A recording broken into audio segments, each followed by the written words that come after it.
Islaam baan nahay annagu, Ilaah baan caabudnaa, diintaannu ilaashannaa, anfacayagu waa tasbiix. Udgoonow nebigayagu, axaadiis ciidda iyo ka badan arradiyo dhirtuu Allaylahee nooga tegi.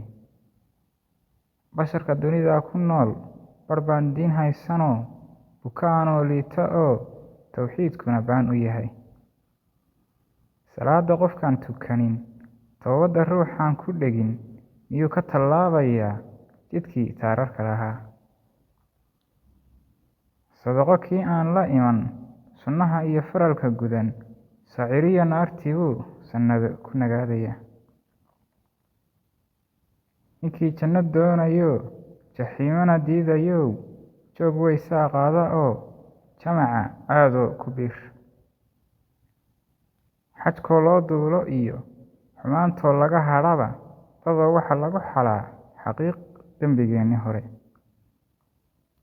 Salaadoo la soo khatimay, ruuxan khayrka aadinee khuurada ku habsaamayow waxaa tahay khaayin weyn.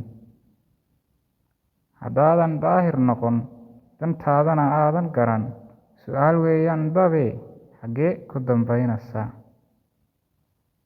Duruusuhu waa macaan, qur-aankaa u dahaba oo qofkii ku dadaala ee bartaa jannadu degaa.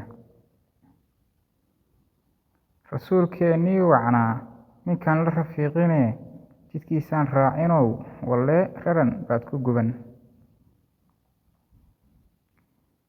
Qofkii maal la siiyo oo isana sadaqada gabow, biraad ka socdaalaysaay, saboolada ugu gargaar.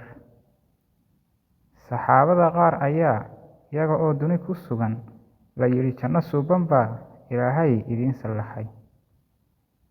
Sharafta duni waa inaad shayddaanka baacisood, sharkana iska reebtidood diinteennana shaacisaa.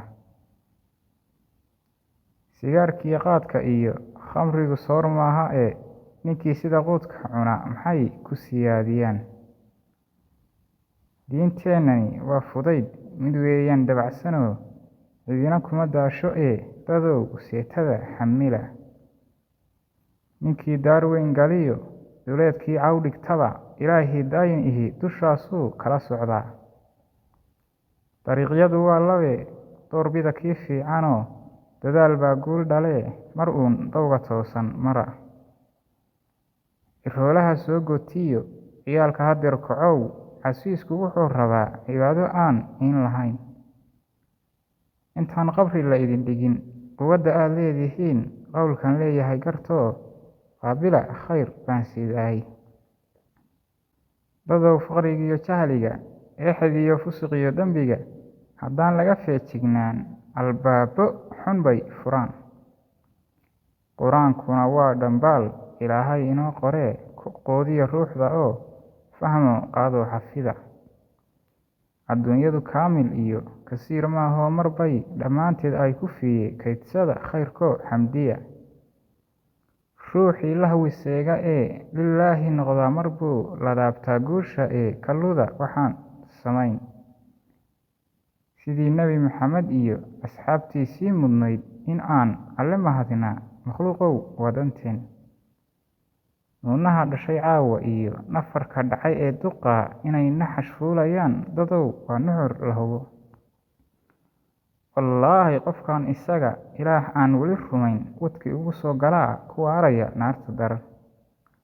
Haawiya waa meel dhib badan, waxaa lagu hurinayaa hilbiyo dhagax iyo lafoo, xaabana hadalkeeda daa.